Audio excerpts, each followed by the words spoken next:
As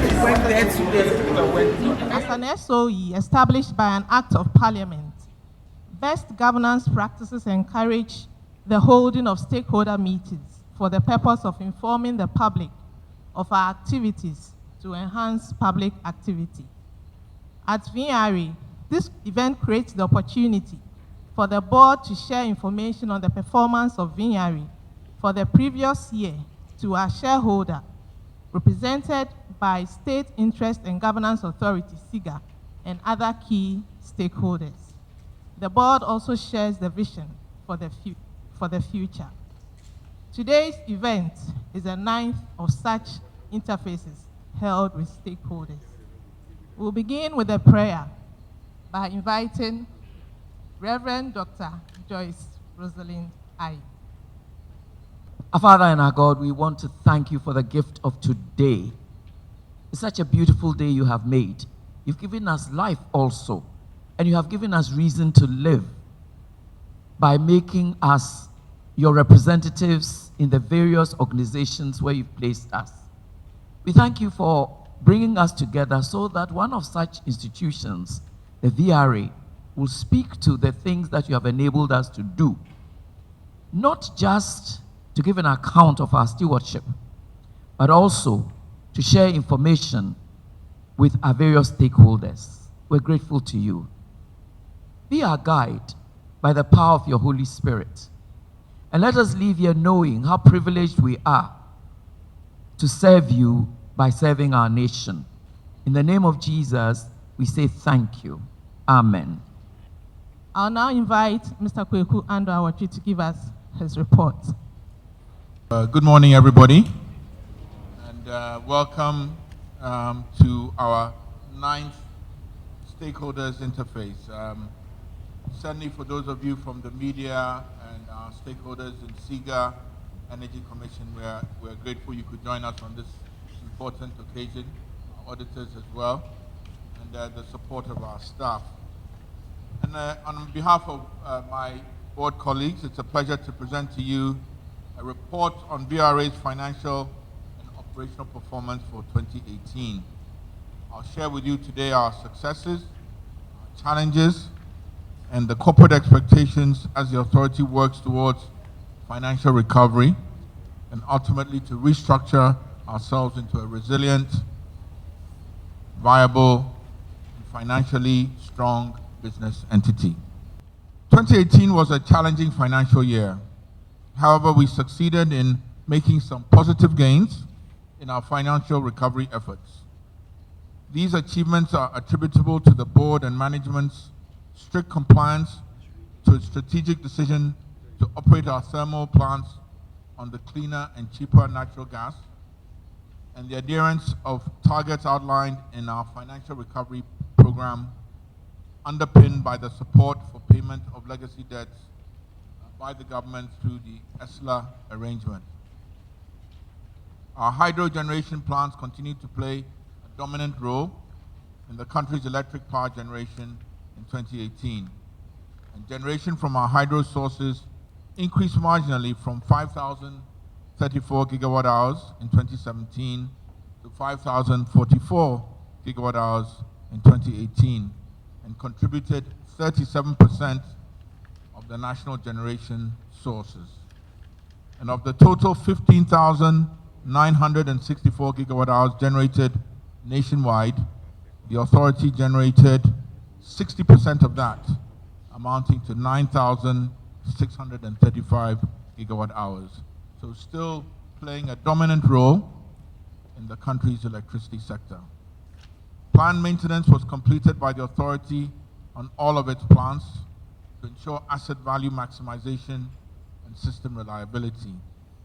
Though we could not achieve our thermal plant availability targets, we successfully restored the second unit of Takrady thermal plant, making available to the system over 100 megawatts of power, which had been unavailable for a long time due to prolonged maintenance activity. The authority's decision to operate on natural gas led to a 30.5% increase in the use of natural gas from 34 million BTU in 2017 to 44.3 million BTU in 2018. And consequently, light crude oil usage dropped by 84.7% from 1.24 million barrels in 2017 to less than 0.2 million barrels in 2018. In addition, DFO usage, diesel fuel, dropped by 67% from 40.1 million liters in 2017 to 13 million liters in 2018. The completion of the Takoradi-Tema interconnection project will enhance our thermal plants operations in the Tema enclave, assuring the availability of gas from indigenous sources and also from the West African gas pipeline. And this will support our efforts to deliver competitively priced electricity to all our customers. Moving on to our financial performance, the authority's group revenue from the sale of electricity in 2018 increased by 6.6% to 3.2 billion Ghana cedis over the previous year's sale of 3 billion. This was mainly due to the combined effects of a marginal increase in the volume of energy sold and the upward adjustment of tariffs in the regulated market. The volume of energy sold increased from 9,000 gigawatt hours in 2017 to 9,025, fairly flat the next year, while tariffs went up by 19% to 28.9 pesos a kilowatt hour in 2018. Electricity sold, however, to our deregulated customers, which attract higher tariffs, increased by 25% from 2,398 gigawatt hours in 2017 to 3,003 gigawatt hours in 2018, largely on account of increased sales to Sonabel from June 2018 after the completion of the Bolgatanga-Ouagadougou transmission line. Last year, I reported on the introduction of the 3-year financial recovery plan rolled out in 2017. The FRP aims to restore the authority's financial sustainability, which was severely impaired in 2016. The successful implementation of the FRP will hinge on our success in cost control, in prosecuting new commercial opportunities, such as the one in Burkina Faso, improving our internal business processes, as well as improving the efficiency of our thermal operations. And our efforts are paying off. Last year, we narrowed our net losses by 67%, from 1.3 billion, a loss in 2016, to 430 million in 2017. Last year, in 2018, we have narrowed those losses even further by a further 49%, from 430 million to 220 million, making a combined 83% reduction in net losses over the last 2 years. And the board and management is on track, therefore, to achieve a successful financial recovery plan as planned in the 3rd year, which will be next year. Our commitment to use natural gas, the increase in power sales to the export market, underpinned by the government's payment of $738 million through the ESLA bond issue, has substantially discharged our historical debts owed to local banks and suppliers, and has contributed to the current progress in implementing our financial recovery plan. So on this note, I wish to acknowledge the government, represented by stakeholders such as SIGA, and all our other stakeholders for their support of the authority's operations. The progress in implementing the FRP would not have been possible without it. And I can assure you that the board, management, and staff are focused to achieve our goal of financial sustainability by the time we restructure into the new VRA in 2021. During the period under review, management and staff have also collaborated to promoting a healthy working industrial climate. This climate has been essential to ensuring the enabling environment for both management and staff towards working to attain the objective of the business.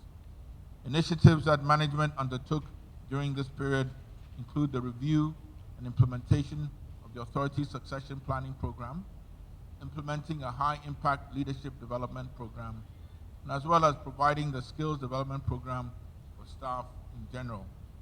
And this has helped build capacity and also create opportunities for our staff. In the area of corporate social responsibility, the authority takes pride in its role as a responsible corporate social citizen. We achieve this by collaborating with the communities we operate in to improve their living standards and develop the life skills of the indigents to enhance their income earning potential. The authority works in the communities through what we call the Communities Development Program, or CDP. The CDP focuses on 6 thematic areas and was developed in partnership with the communities through their district and municipal assemblies, as well as other development agencies. And throughout the year, we provided support for social infrastructure projects, for environmental protection, for industrial attachments, provided scholarships to the indigents at the senior high school and tertiary levels, healthcare and support for cultural activities. Some major interventions undertaken to ensure reduction or eradication of bilharzia in the impacted communities include the provision of potable water and sanitation facilities. And the beneficiary communities are Sedom, Kranchi, Amala Kope, Afagbe Kope, Kebenu, Debe Tatu, and West Pong. Hopefully I got those right. In the area of portfolio growth, though we have no new power expansion projects constructed during the year, the authority has a commitment to expanding its portfolio of renewable energy projects. After all, Akosombo, or VRA, started with Akosombo, which is the ultimate renewable project. So these include the development works on a 12 megawatt solar project at Kaleo Lora, a 40 megawatt solar project at Bongo, a 70 megawatt solar project at Loagri, and 2 75 megawatt wind projects to be located in the Keita and Adam West municipalities, respectively. So these projects are on the drawing board, and we expect to start some of them very soon, in probably the 2020 timeframe. In addition, the authority has collaborated with the Ministry of Energy, the Ghana Atomic Energy Commission, and the Nuclear Power Institute to support the development of nuclear power in Ghana. During the year, the authority commenced the restructuring of its non-power subsidiaries into standalone, financially self-sustaining entities. This high-priority program involves Akosombo Hotels Limited, AHL, the Pong Farms Limited, KFL, the Volta Lake Transport Company, VLTC, as well as the VRA International Schools and the VRA Health Services Limited. The objective is to invite private sector investors to recapitalize these subsidiaries and bring private sector management focus and discipline to run what really are non-core areas of the authority's operations.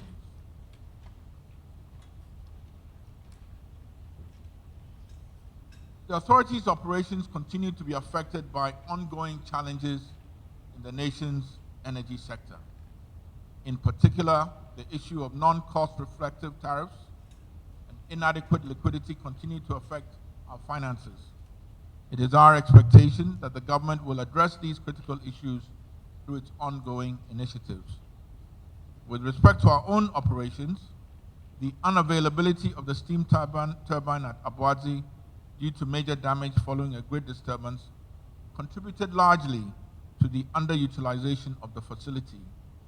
In light of that, the authority has developed a program to assure the long-term sustainability of operations of the Abuadzi thermal plant. And this is to enable us to achieve our objective to remain relevant in the current competitive market and to sustain our position as a market leader. Our operations also continue to be affected by movements in the foreign exchange market. The 13.2% depreciation in the exchange rate from 4.4 cedis to the dollar in 2017 to 4.6 cedis to the dollar in 2018 contributed to a significant increase in our cost of sales and operational costs. It is our expectation that the relevant institutions would work to ensure the stability in the exchange rate regime to ease our cost of doing business. Finally, the absence of a competitively priced electricity tariff regime that incorporates the financial compensation for the various what we call ancillary services that the authority provides for the stability and reliability of the power system also needs to be addressed.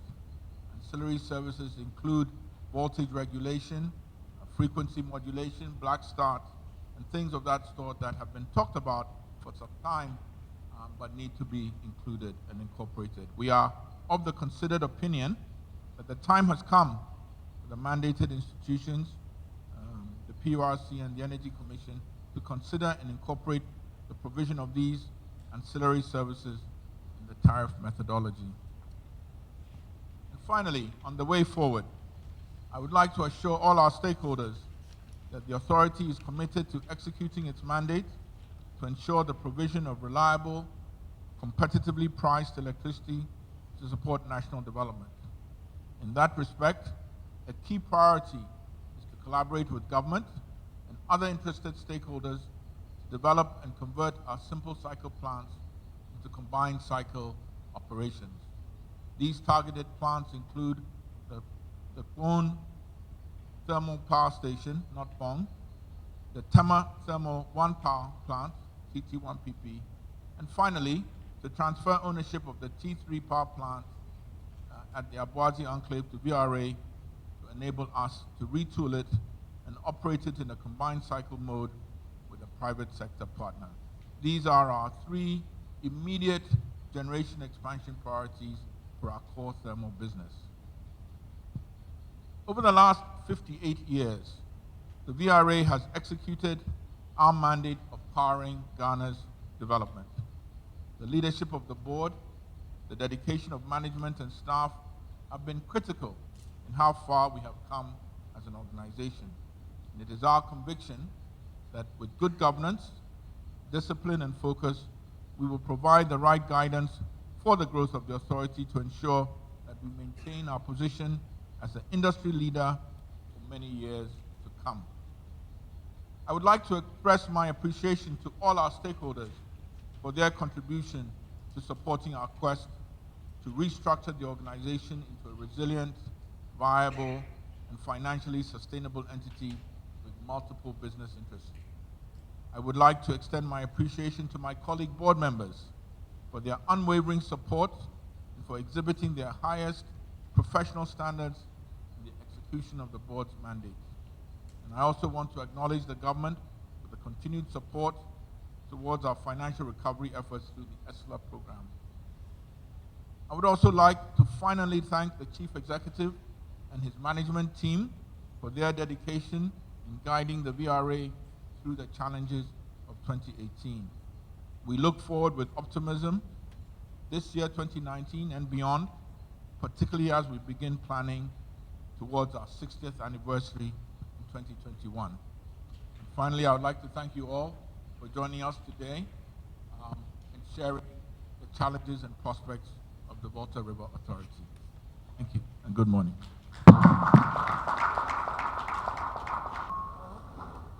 To delve more into the details of VRA's performance for 2018 and the vision going forward. Thank you. Thank you very much, Mr. Chairman. I think the chairman has hit on a number of major issues that affect our operations. I think my job is to go into a lot more detail and give you a flavor of where we want to get to. But I think that there are a couple of things to reiterate based on what the chairman said. Number one, we have made significant progress in our operations in 2018. That is very clear. And if you look at the whole business, across the whole business, The whole value chain, we've done very well. I think we need to applaud ourselves again. Number two, we can also clearly say that we've done very well financially. Our financial situation has improved considerably. That's also a good plus. Number three, on our staff, our people. Our business is about our people. We've done a lot of work. And we have a core of staff who are ready for 2020 and beyond. That's also a good plus for us. On the operational side, we still continue to do wonders. We've added more value to our assets. Our assets have created more value. As the chairman said, we generated virtually the same amount of energy, but in terms of value, we earn more revenue.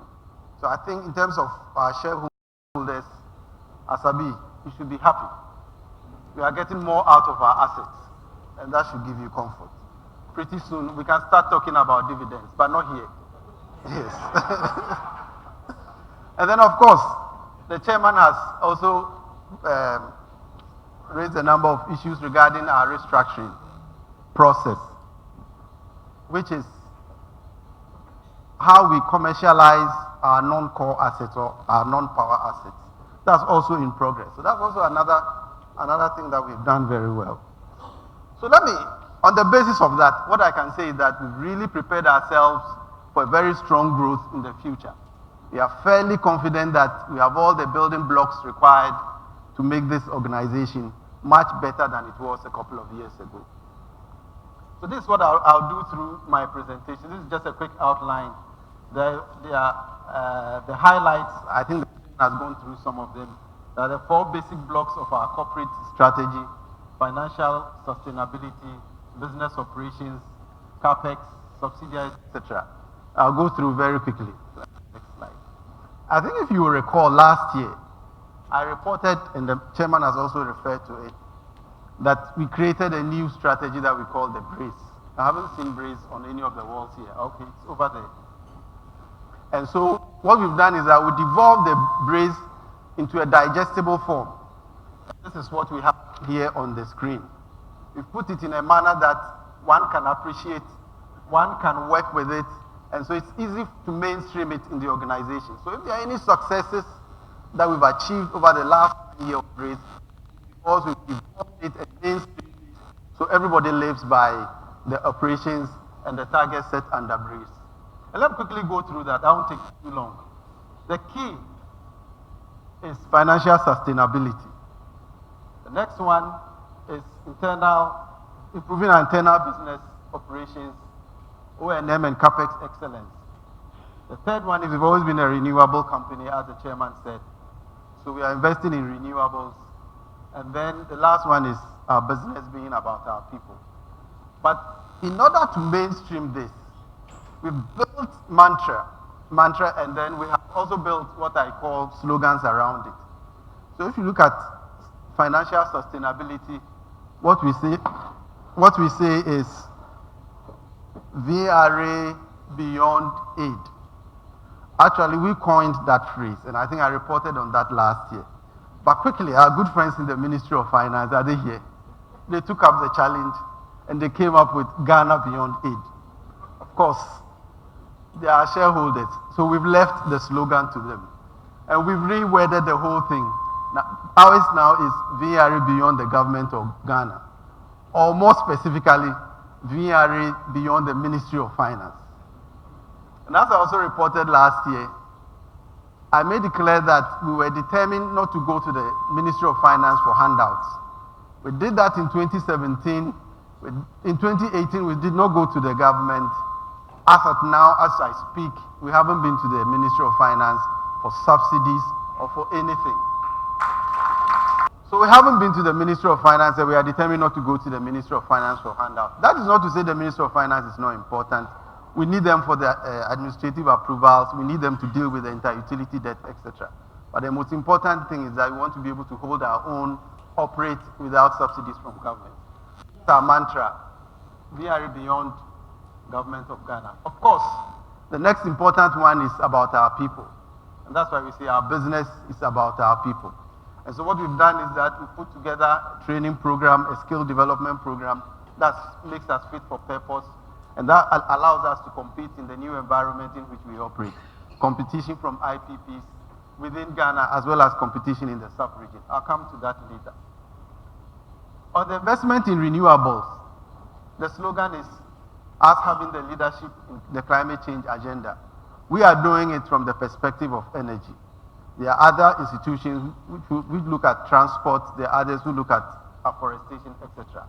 But we want to assume leadership in the climate change agenda as far as the energy sector is concerned.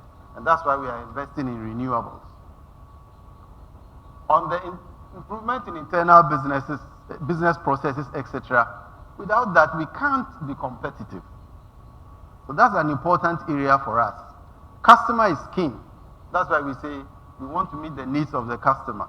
There are IPPs, there are new IPPs who have different business models. We call them disruptors. I don't want to mention the names here, but we recognize that there are new generators who come with a completely different business model that undermines the way we run our business. So we've got to adapt and be able to challenge them on their own terms. So that's why we have to be competitive, improve our business processes, and then strive for O&M and CapEx excellence as well. Next slide. So these are just the highlights. I has gone through this, so I'm not going to spend a lot of time on it, but that is just to show you the architecture of how our success came about. If you look on the left-hand side, it's about our people. What we did with respect to our people, we got them to become more productive. If you look on the right-hand side, you see there are a couple of things about how we improved our business processes. Paperless, video conferencing, etc., management of risk, etc. LCO usage in our, reduction in LCO usage in our thermal plants, etc. The long and short of all is that if you look in the middle, you will see that we had an increase of 368 million cedis in revenues. We had a reduction in interest rate charges. Our export market went up considerably because we had new markets in Burkina Faso. And then we increased our market share in Togo and in Benin. And what has actually happened is exactly what the chairman said. We've reduced our losses from 1.3 billion cedis in 2016 to 430 million in 2017. And last year in 2018, we reduced it further to 220 million Ghana cedis. So cumulatively, as the chairman said, we've had a reduction of a little over 80% in losses. And that's significant. I'm here to see a company that's been able to quickly turn around in 2 years in this manner. And I think that, yeah. So, Mr. Siga, that should give you some comfort. Okay. Let's go to the next slide. So I'll quickly run through the story behind the numbers, and I'll do it very quickly. Well, what essentially this thing is about is to show we've taken some parameters that are relevant, like our total revenues, our cost of sales, our administrative costs, as well as our exchange rate fluctuation. And what we've done is that we've looked at each of these parameters over a 3-year time frame. And once the thing comes up, you will see that the numbers all go in the right direction. Sales increased from 2016 and went up in 2017 and further up in 2018. Our cost of sales remained stagnant. We did not increase our cost of sales significantly over the 3-year period. Then our administrative charges went down considerably. There was a sharp reduction in administrative charges, which is exactly the direction in which we've moved. And then exchange rate fluctuation and other things remain stable. Actually, the exchange rate fluctuation really is not dependent on us. It depends on how the economy fluctuates and how the economy works. So that's beyond our control, but we still kept it stable. And short of it is that, what is the bottom line? The bottom line is profitability, and that is what I just described. We've moved from a loss of 1.3 billion in 2016 to 430 million in 2017, and then 220 million in 2018, all going in the right direction. So this is just a summary of the financial highlights. It just shows our profitability, and it is clear that we are moving in the right direction. We are still in the negative, or we are approaching zero. Our expectation is that this year we'll either break even or make a little profit. But let's see how the numbers show at the end of the year. So let's go to business and operations. In 2017, we had a total generation of a little over 14,000 gig. 2018, it rose to 15,000, close to 16,000 gig. So there was a 12% growth in the national energy consumption. Our share in 2016 was 67%, 67% in 2017. In 2018, it was 60%. Not so much because we were uncompetitive. It was just because of government policy. The government entered into contracts with IPPs. And because of the take-or-pay nature of the contract, they had a priority in dispatch over us. So our market share went down, not because we were inefficient. It was just a government policy issue that affected our operations. Next slide. This is also to give you an idea of our customer profile. ECG, with all its difficulties, continued to be dominant to be the dominant customer that we have. Of course, there's Netco, and then we have exports, 8%, the mines, and then other bulk customers like Aluworks, etc., etc. Now, between Netco and ECG, they constitute more than 60%.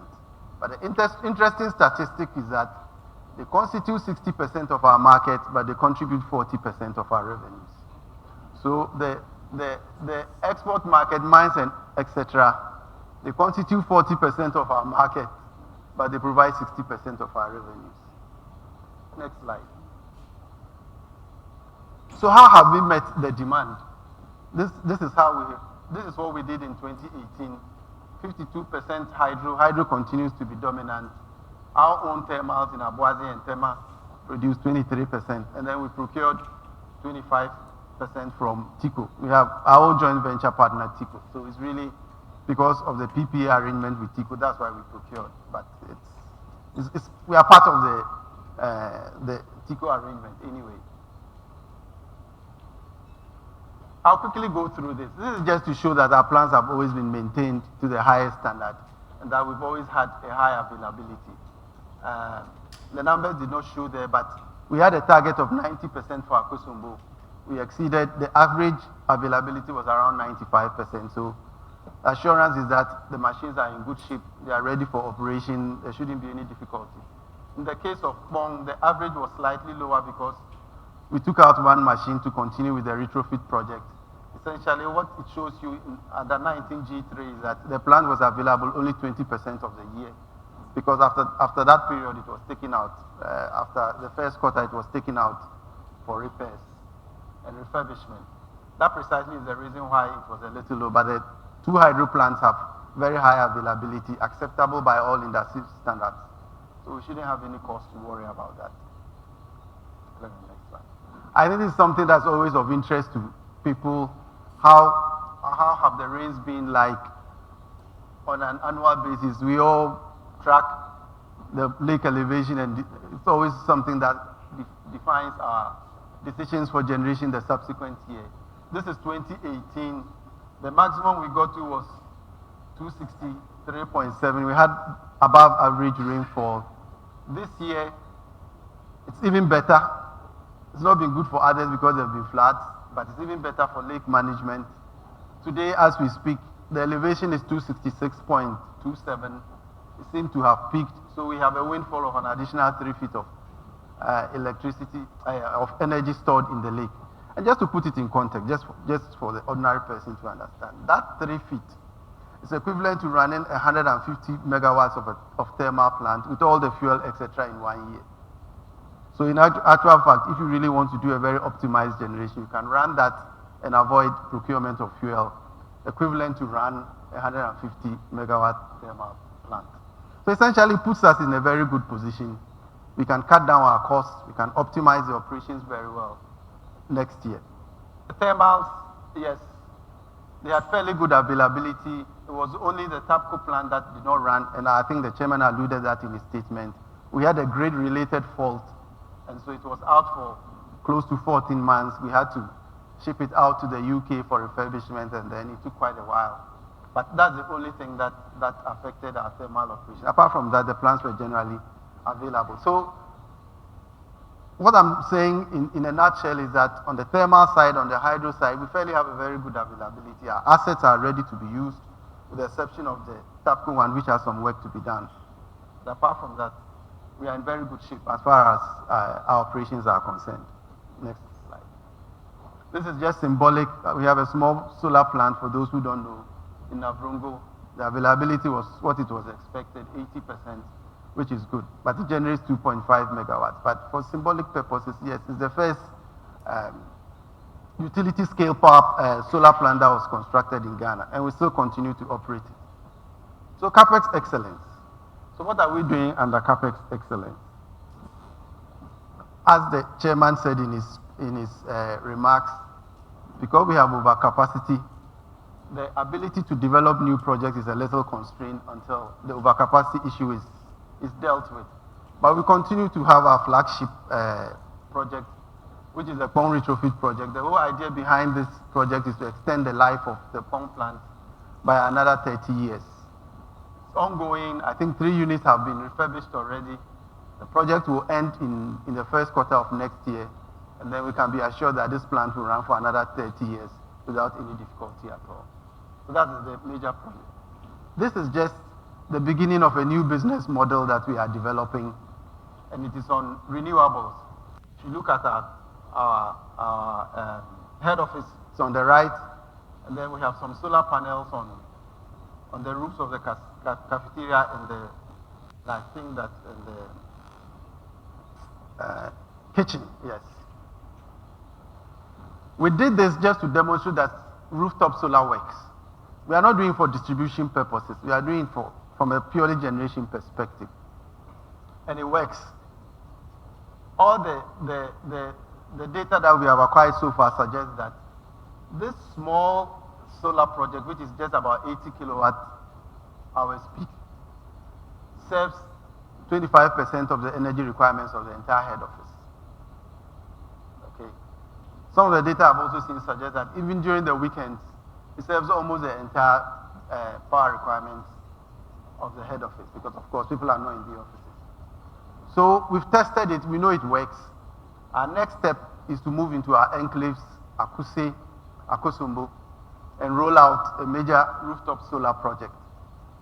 Because it's all part of our grand design to have smart, our enclaves are all supposed to be smart and be green as well.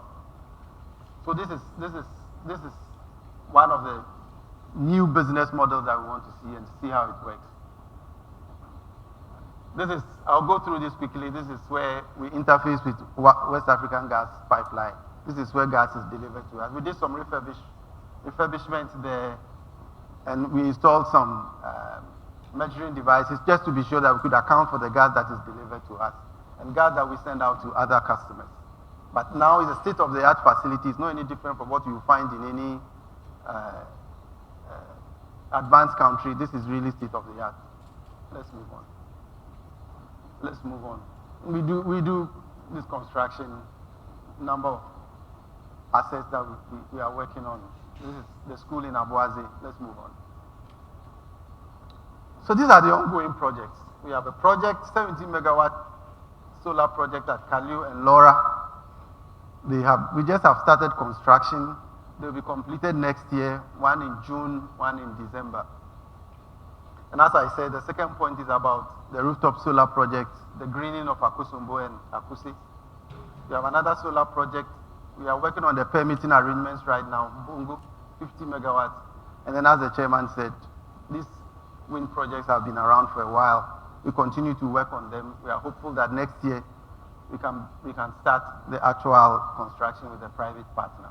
Of course, nuclear, we are supporting the Ghana Atomic Energy Commission in developing the roadmap for nuclear. I think we are 10 years away, but I think there's a clear path to get to nuclear power to 2028, 2029. So that's the path. But we support them. We are not the leaders. It's the GA, Ghana Atomic Energy Commission, that's the lead institution on this project, but we provide technical and other support as well. I brought this thing up because recently there was something in the news about the safety of Akosombo and whether the dam had the integrity that it's supposed to have. But this is just to show you that we have done a little bit of work on keeping the dam safe, keeping the integrity of the dam at the very highest standards. We installed some piezometers, technical thing for pressure measurement. We modernized it, and then on the upstream phase, we did some construction work, and that's it. So the dam is safe. I think that we've gone beyond that. We took some journalists there. We worked with them. Everybody's seen that the dam is in good shape. There's no danger. It's 54 years, but that doesn't mean that it's old. It's as good as any other dam. Every 5 years, we get international experts to look at the dam, and then they sign off on its integrity. And we've always had very good results. Thank you. So we have subsidiaries. I'll go through very quickly. We have subsidiaries, as the chairman said, Akosombo Hotel, Confirms, VLTC, NECO, the hospitals, and then the schools. And then, of course, PropCo. PropCo is a new subsidiary that we've created. We've moved into the real estate market to look at our investments in the real estate space. Our first completed facility is Volta Place, which is on the Patrice Lumumba Road. That's what they are looking after. It's been a good investment so far. There hasn't been any difficulty with it. And so we continue to move on. Clement, the next slide.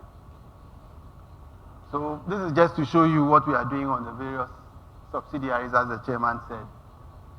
We're in the process of restructuring. The first three at the top, we are going through the restructuring process to get a private partner to commercialize and transition them into standalone, financially sustainable entities. Corporate social responsibility, that's something that we've always been noted for.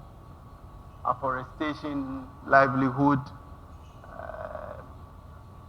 support for the people who are impacted by our operations. There's healthcare, bilharzia. We work with the Ministry of Health to deal with bilharzia, especially in the downstream reaches of the Volta Lake towards Ada, Adidome, in those areas. I think that if you look at the flagship thing that we do, $500,000, but it's equivalent in cedis that we donate to the Resettlement Trust Fund for work in the 58 resettlement communities, resettlement towns who are affected by our operations. We also have just started a PPP arrangement for the implementation of dredging and aquatic weed in the lower Volta area. The whole idea is to deal with the bilharzia endemic issues in the Adidome, in the Ada, in those areas, and then the aquatic weed, because the aquatic weed provides the environment for the gestation and the breeding of the bilharzia. So let's move on to the next one. So this is where really, SIGA, this is where we are. We are at the crossroads. What I've done is just to quickly take you through our operations. The question to ask ourselves is, we've come from a loss-making situation. This year, if we work well, we will probably break even. But we have to be on the path of profit. Okay. But we also recognize that there are very strong headwinds in the sector. Lots of challenges in the sector. Liquidity issues, which the chairman referred to, cost recovery issues, we have overcapacity issues, which create a stranglehold on the finances of the sector. We have inter-utility debt. Everybody owes everybody, as they say in the sector. All those issues. There's also the issue of the government not making payments for consumption of electricity by MMDAs. These are all issues in the sector that affect us. But we still have to aim in only one direction, to make a profit. So that is where we have our challenge. That in spite of the headwinds, we still have to be on a sustainable path to make profit. So let's go to the next slide. So how do we do it? There are a couple of things that we have to do internally. The chairman in his remarks indicated all that we had done with the financial recovery plan. It's helped us significantly. We've brought cost control, as I showed in the earlier slide, we brought admin costs under control. But now we have to get into the whole value chain and find out our pain points, find out areas where we really can improve productivity, and then identify those areas, and then see how we can exploit the potential for some cost savings there. And so this, what I call the strategic cost management, really targets productivity and nothing else. It's not a question of just cutting down your admin costs. We are going beyond that. The other thing we will do, or we have started doing, is to leverage our IT. We have invested a lot in IT.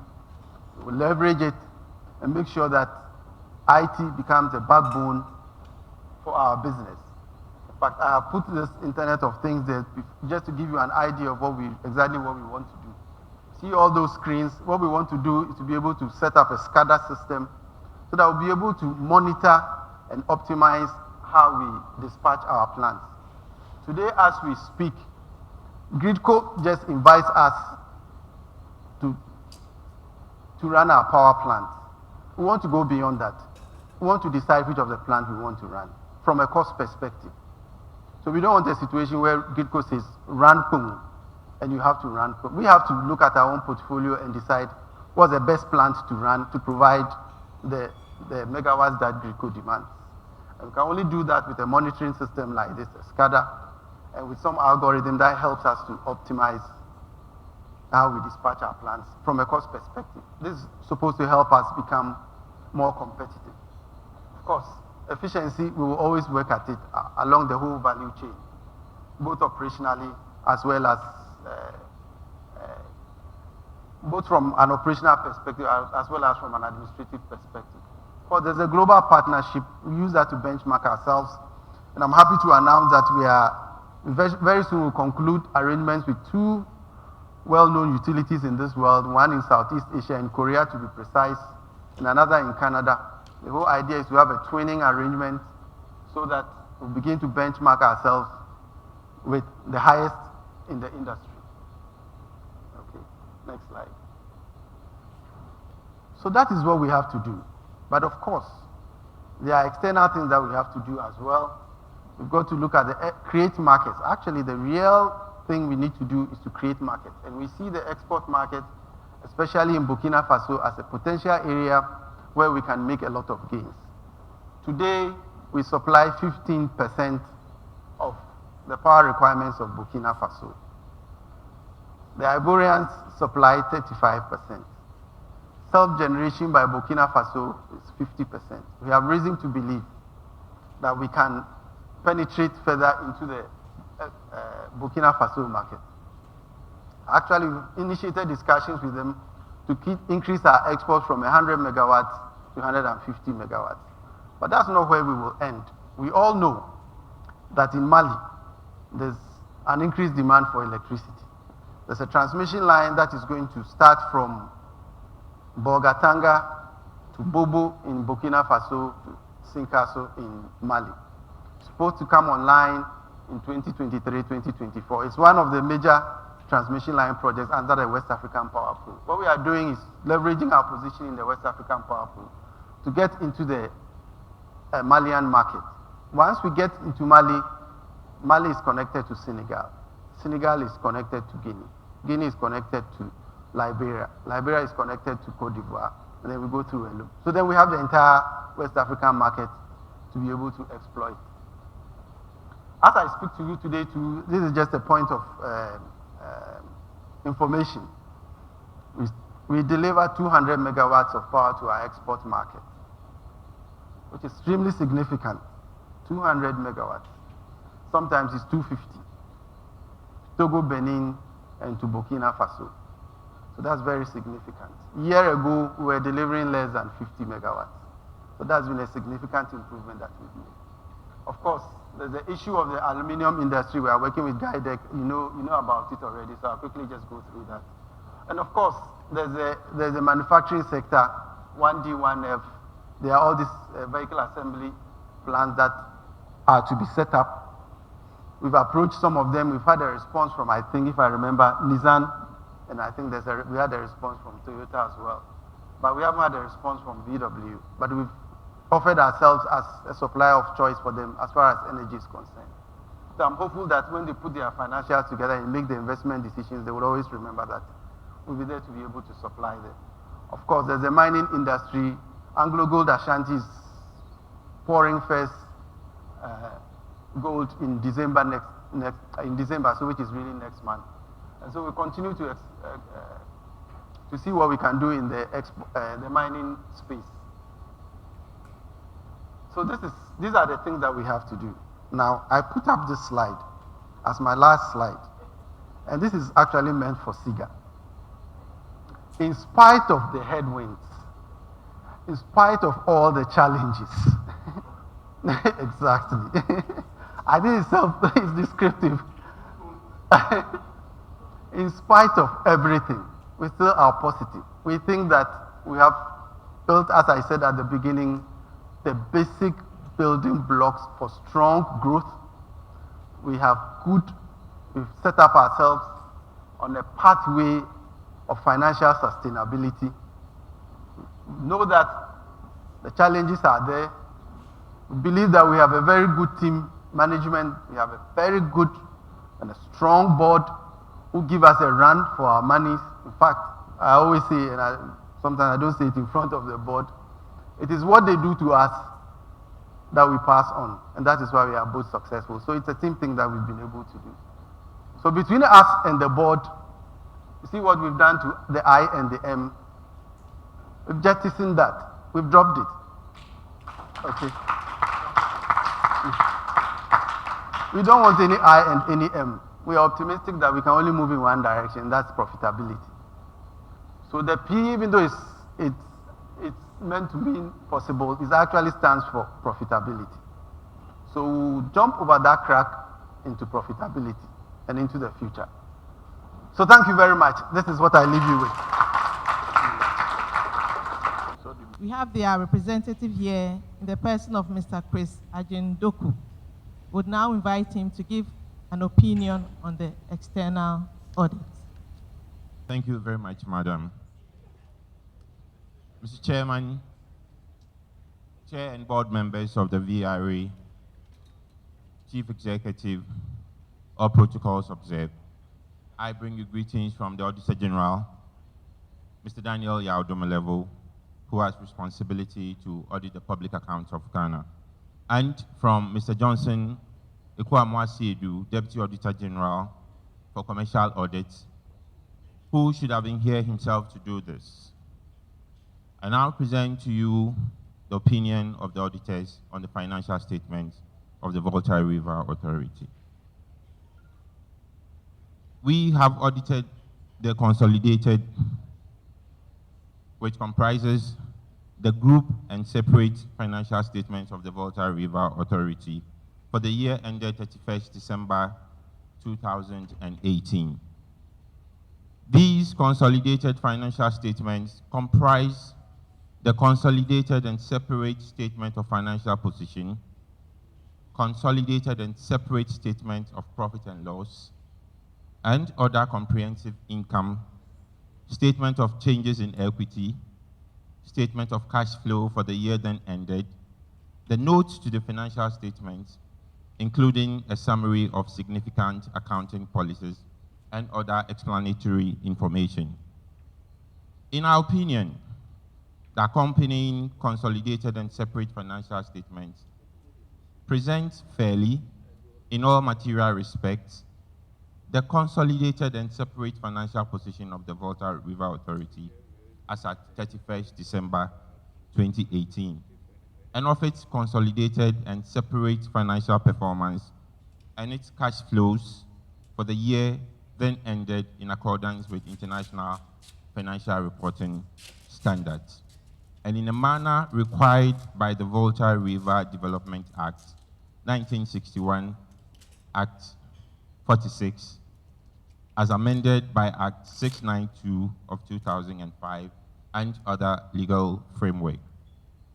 The basis of our opinion: we conducted our audit in accordance with international standards for supreme audit institutions.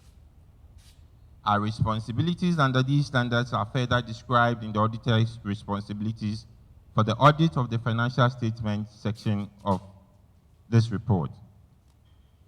We are independent of the VRA in accordance with the Code of Ethics for Supreme Audit Institutions, together with the ethical requirements that are relevant to our audit of the financial statements in Ghana.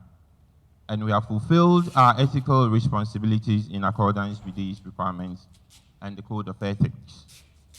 We believe that the audit evidence we have obtained is sufficient and appropriate to provide us a basis for our opinion.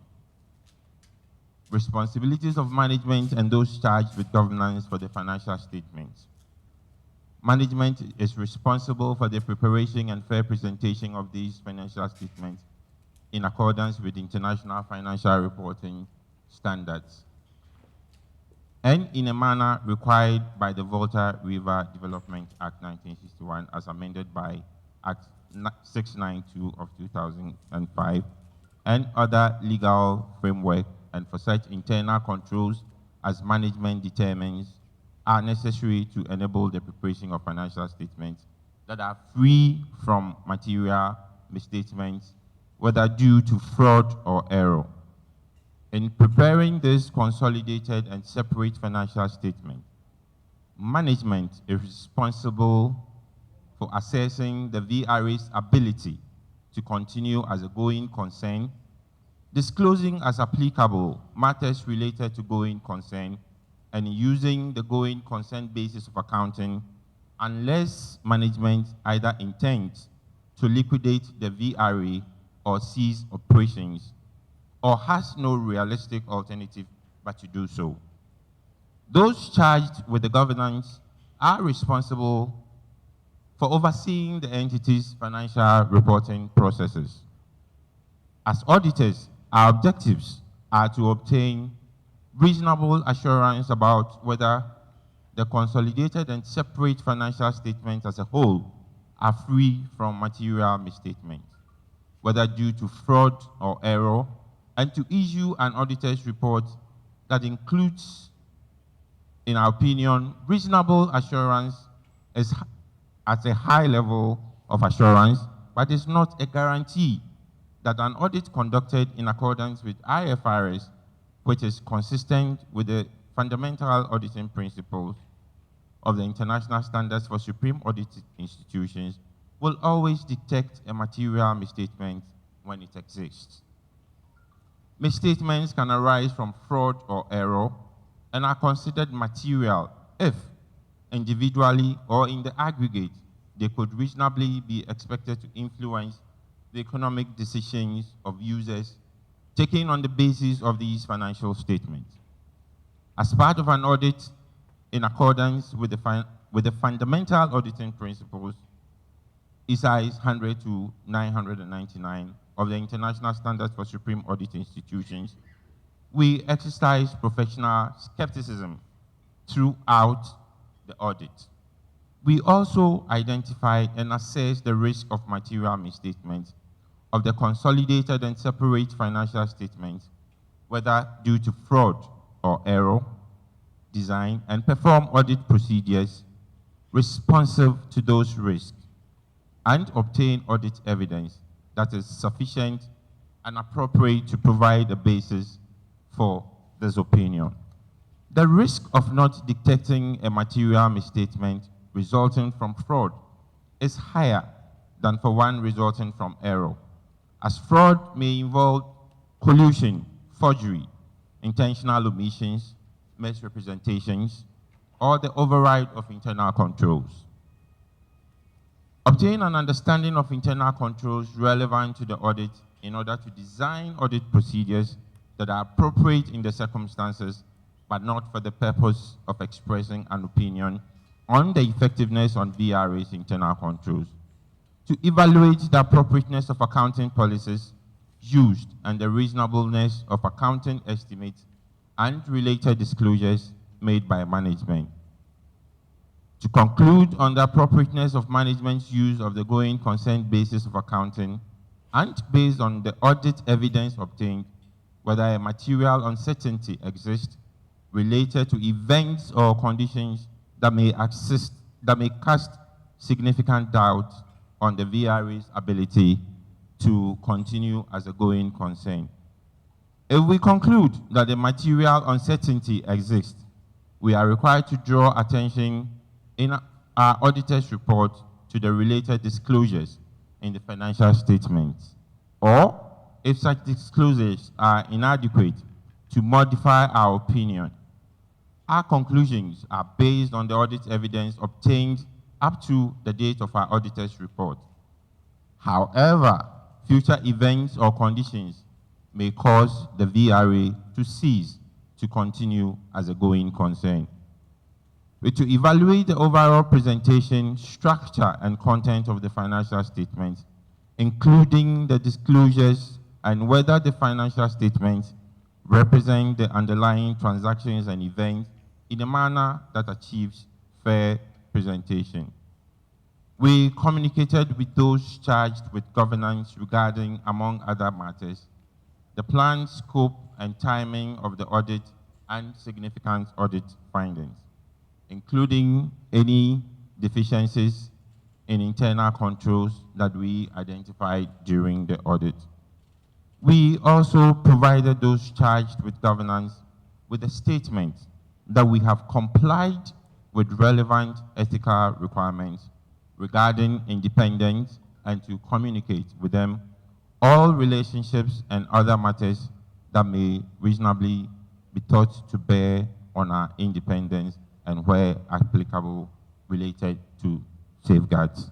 Mr. Chairman, the financial statements and report of the VRA is duly presented. Thank you.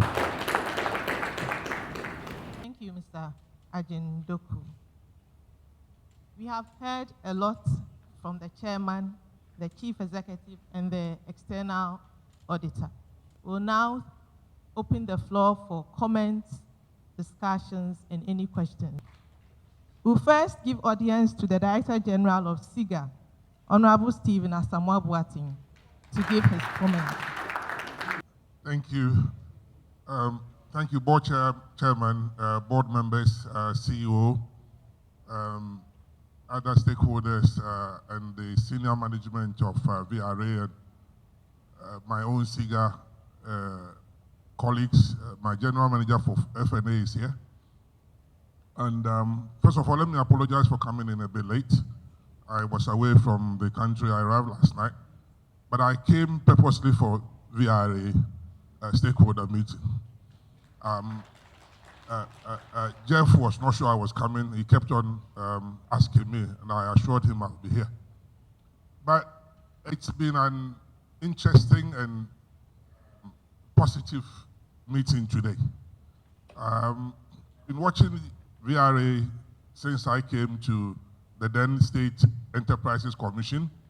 I've kept my eyes on those who are doing exceptionally well, and VRA is one of them. Indeed, one of the questions I used to be asked earlier when I came into SEC was, how many of your entities have got their audited accounts up to date? I remember those days I used to say VRA was one of the worst. Because at that time, even 2013 accounts or 2014 were not audited. And for me to see 2018, you are current, that is a plus.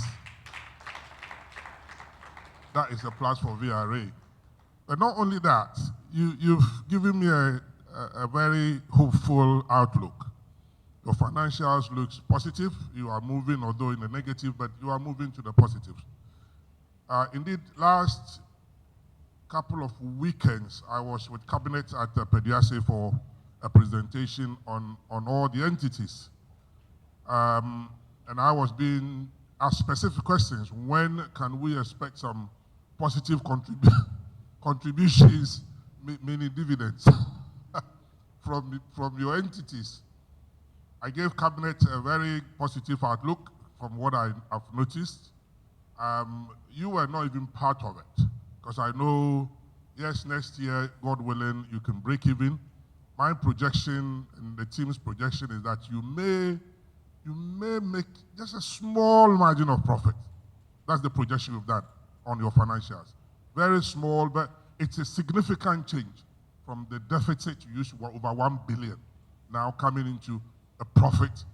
That is a positive outlook, and a VRA, I'm happy. I sat through and listened to your board chair and the CEO, and some few areas I've made note of. I know the challenges in the power sector. It's impacting on your operations and financials. And indeed, and I asked just before I came in, where's my friends ECG? And they are not here. ECG, are they here? They are not. But they were invited. But I've seen Grico here, which is good, positive. But the whole ECG era of PDS and all that has come to a head. And you may well know that we are looking forward beyond the PDS era. And indeed, as shareholders, we've been engaged to put together a program or a restructuring and refinancing of the whole sector. And there's a paper we are working on with the technical team. A meeting was held last week. Hopefully, we should have another meeting with Vice President chairing, and to be able to look at the whole sector and correct all the little challenges that are coming up. And one area that we're looking at very closely is the whole IPP engagement. As your CEO rightly said, it's not by your own design that you are having less of the market share to the IPPs. Somehow over the years, governments, through the ministry in particular of energy, seem to have pushed the IPP matter ahead of VRA's own operations. And so we've had difficulties with them, we all know. But we are looking at the whole continuum of the power sector and see not just ECG, but how the others affect the whole sector. So the refinancing, restructuring, including the IPPs, they're all going ahead. And not only that, hopefully, once we get that done, it should bring in some private sector involvement and some money that should have financing, positive financing for us. Another area that I will have to mention is to do with the performance contract system that we run with all our sectors or the companies. And you, VRA, I think you've been scheduled to be with us soon. An area, or about 3 or 4 areas that's new, but I want you to look at when you come for negotiation. One, the environmental issues confronting your operations. We want to find a way to put in a measuring system on how you are taking care of the environment. And also, an area I want to also put your minds to and watch it is on gender balancing, especially at the top management level. We know that if we get the gender issues right, it helps in our performance. So it's an area that is probably new to us, but SIGA is focusing on gender balance issues. We've had some discussion with Ghana Revenue Authority, because about a couple of weeks, I've had some discussion with them on statutory obligation of some of the SOEs, which came to the fore about 2-3 weeks ago.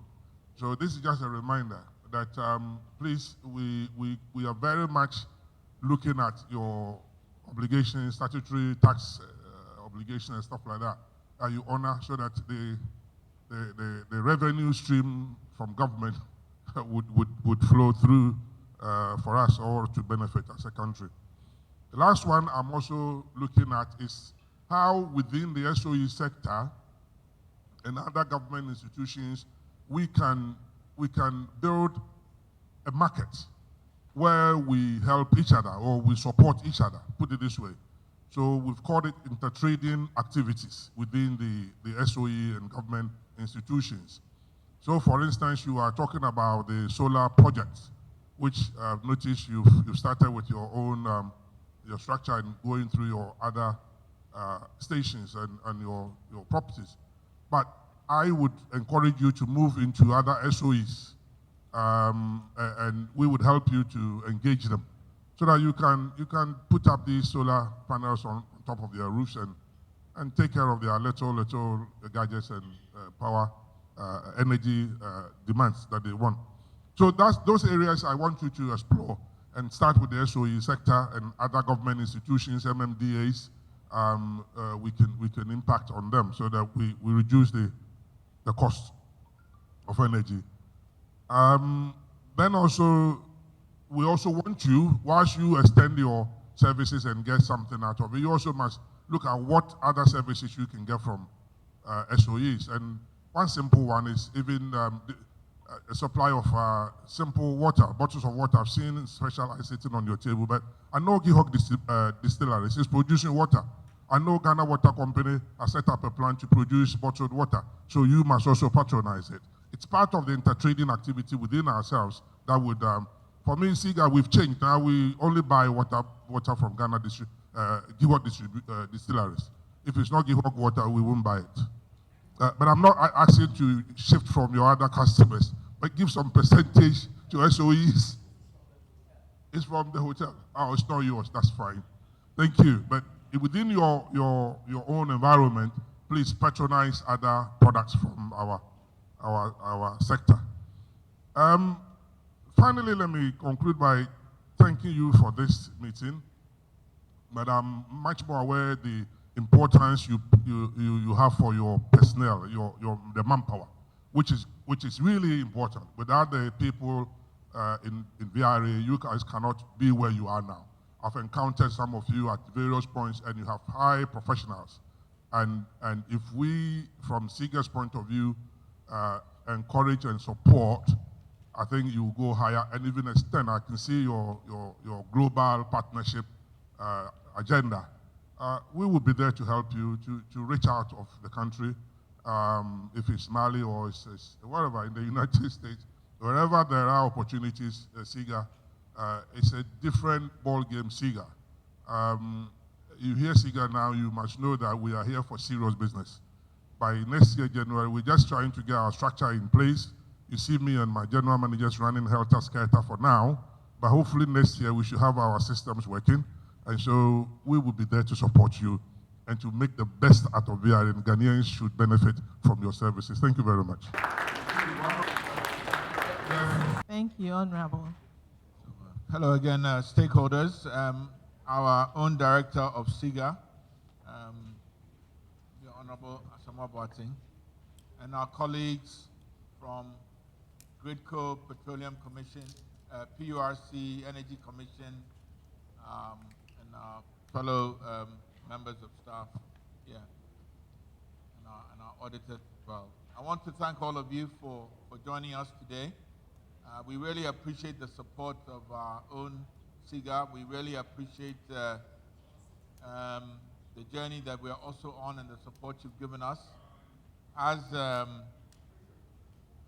our Chief Executive said, we do believe that in 2019 we'll be breaking even or close to it. We would have erased 1.3 billion cedis of loss in the next year. So we are very proud of that and the efforts we've made. And we thank you all for that support. I think on that note, Claudia, what is next on the agenda? All right, okay. So thank you again, everybody. Thank you, Mr. Chairman. We have given out some questionnaires. It's in the folders of some invited stakeholders. We kindly ask you to fill it for us so that we'll get feedback on our relationship with you. Thank you. To give us the closing prayer, we would invite Dr. Mrs. Stella Ajenim Boateng. Let us pray.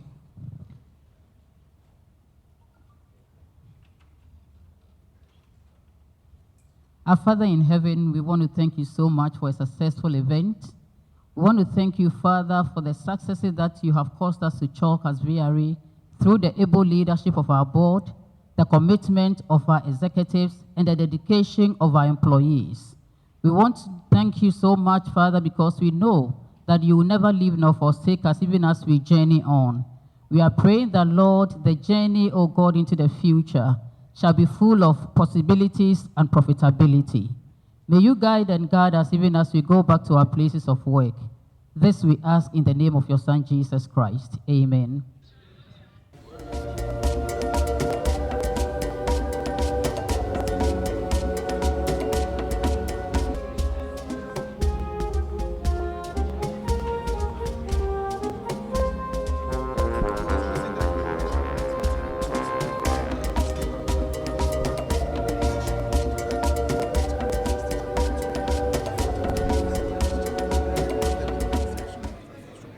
Well, I wouldn't go into details of what I discussed with Cabinet. I mean, that one let's remain between the authority and Cabinet.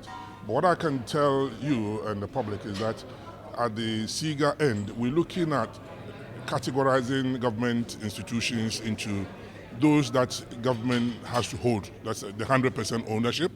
Then there are others we will look at how to invite private sector participation, that's joint venture. Whatever percentage government wants to hold, we will look at it. Then there are those we have to look at closely to prepare and divest completely and involve Ghanaians, ordinary Ghanaians, in purchasing shares in government's own business through the stock market. The whole stock exchange in Ghana or stock market in Ghana it's not been, we have not been serious about it. It's undervalued and we are not putting the effort in. If you go to most of the developed countries and in the Asian countries, is the stock market where most capitalization takes place, and the citizens of the country takes active interest. And once you buy shares, you'll be keeping an eye on what the company is up to, and you'll be challenging them. For instance, an AGM or a stakeholder conference meeting, you have ordinary shareholders, even with 1% or even 0.5%, coming to sitting and asking questions. So then the management will know that they have to sit up. Those are the areas that SIGA wants to go. We want to push the SOEs to a point that they know that it is not their private businesses. They are not in silos. They're working for the state. They're working for Ghanaians, and they must produce and let the profits trigger down to Ghanaians to see that government set up this business not just to create like debt portfolios, but to create profit portfolios that they can benefit from. That's my objective. There are maybe 2 or 3 key areas of VRA's improved performance. And the first is that we have really switched from the use of light crude oil to the use of gas to power the thermal plants. And that has really reduced our cost of our operational cost in terms of fuel cost. Now, almost exclusively, we use gas from Nigeria, gas from the Jubilee fields to power our plants. That's a big number one. We've also reduced quite considerably our finance costs. When we came in to the authority 2 years ago as a board, we had borrowed a lot of money, we were incurring a lot of financial fees and expenses, and we've cut that down from over 600 million cedis a year to less than around 150 million. That's also considerable. And I think so the last thing, which is also very important and made probably the biggest impact, is that we have expanded our exports, in particular to Burkina Faso, where now we have exporting over 100 megawatts of power to Burkina Faso, and that has really increased our revenue stream to the export market.